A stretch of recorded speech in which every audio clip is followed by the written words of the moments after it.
Spice ಯೋಗ ಸಂಸ್ಥೆಯ ವತಿಯಿಂದ ಹನುಮ ಜಯಂತಿಯ ಪ್ರಯುಕ್ತ ಕುದ್ರೋಳಿ ಶ್ರೀ ಗೋಕರ್ಣೇಶ್ವರ ದೇವಸ್ಥಾನದ ಪ್ರಾಂಗಣದಲ್ಲಿ ಏಪ್ರಿಲ್ 17ರಂದು ಸಾಮೂಹಿಕ ಹನುಮಾನ್ ನಮಸ್ಕಾರವನ್ನು ಹಮ್ಮಿಕೊಳ್ಳಲಾಗಿದೆ.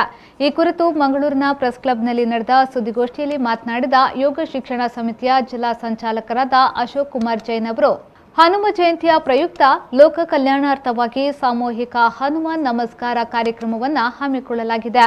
ಈ ಕಾರ್ಯಕ್ರಮದಲ್ಲಿ ಸುಮಾರು 1500ಕ್ಕೂ ಹೆಚ್ಚು ಸಾರ್ವಜನಿಕ ಬಂಧುಗಳು ಹಾಗೂ ಯೋಗ ಬಂಧುಗಳು ಭಾಗವಹಿಸಲಿದ್ದಾರೆ.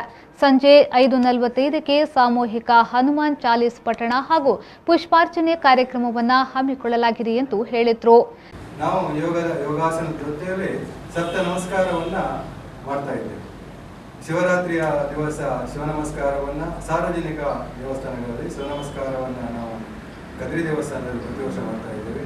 ದುರ್ಗಾ ನಮಸ್ಕಾರವನ್ನ ಬಪ್ಪನಾಡು ಇಲ್ಲವೇ ಕೊಡಲಿಯಲ್ಲಿ, ಮತ್ತೆ ರಥಸಪ್ತಮಿ ದಿವಸ ಸಾಮೂಹಿಕ ಸೂರ್ಯ ನಮಸ್ಕಾರವನ್ನ, ನಂತರ ಹನುಮಾನ್ ಜಯಂತಿ ದಿವಸ ಕುದ್ರೋಳಿಯಲ್ಲಿ ಹನುಮ ನಮಸ್ಕಾರವನ್ನ ಮತ್ತು ಹನುಮಾನ್ ಚಾಲಿಸೆಯನ್ನ ಕಳೆದ ಅನೇಕ ವರ್ಷಗಳನ್ನು ಮಾಡ್ತಾ ಇದ್ದೇವೆ.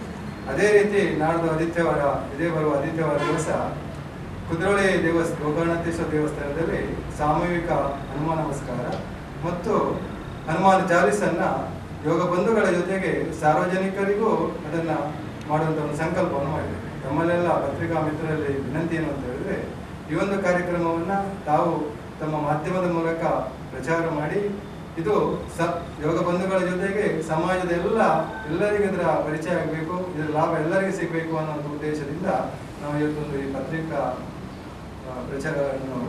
ಪ್ರಕಟಣೆಯನ್ನು ಮಾಡ್ತಾ ಇದ್ದೇವೆ. ತಾವೆಲ್ಲರೂ ತಮ್ಮೊಟ್ಟಿಗೆ ಜೋಡಿಸಿಕೊಂಡು ಈ ಒಂದು ಕಾರ್ಯಕ್ರಮಕ್ಕೆ ಪ್ರಚಾರ ಮಾಡಿ, ಈ ನಮಗೆ ಸಿಗುವಂತ ಯೋಗದವರಿಗೆ ಹೆಚ್ಚಿನ ಅದರ ಲಾಭಗಳು ಸಿಗ್ತದೆ, ಅದರ ಅನುಭವ ಆಗುತ್ತೆ, ಸಮಾಜದ ಎಲ್ಲರಿಗೂ ಸಿಗಬೇಕು ಅನ್ನೋ ಉದ್ದೇಶ ನಾವೆಲ್ಲ ಪ್ರಚಾರ ಮಾಡಬೇಕು ಅಂತ ತಮ್ಮಲ್ಲಿ ವಿನಂತಿ ಮಾಡ್ತಾ ಇದ್ದೇವೆ. ನಮ್ಮ ಆಲೋಚನೆ ಏನು ಅಂತ ಹೇಳಿದ್ರೆ, ಕಡಿಮೆ ಪಕ್ಷ ಒಂದು 2000ಕ್ಕೂ ಹೆಚ್ಚಿನ ಯೋಗ ಬಂಧುಗಳಲ್ಲಿ ಭಾಗವಹಿಸ್ತಾರೆ ಬೆಳಿಗ್ಗೆ 5 ಗಂಟೆಯಿಂದ 7 ಗಂಟೆವರೆಗೆ.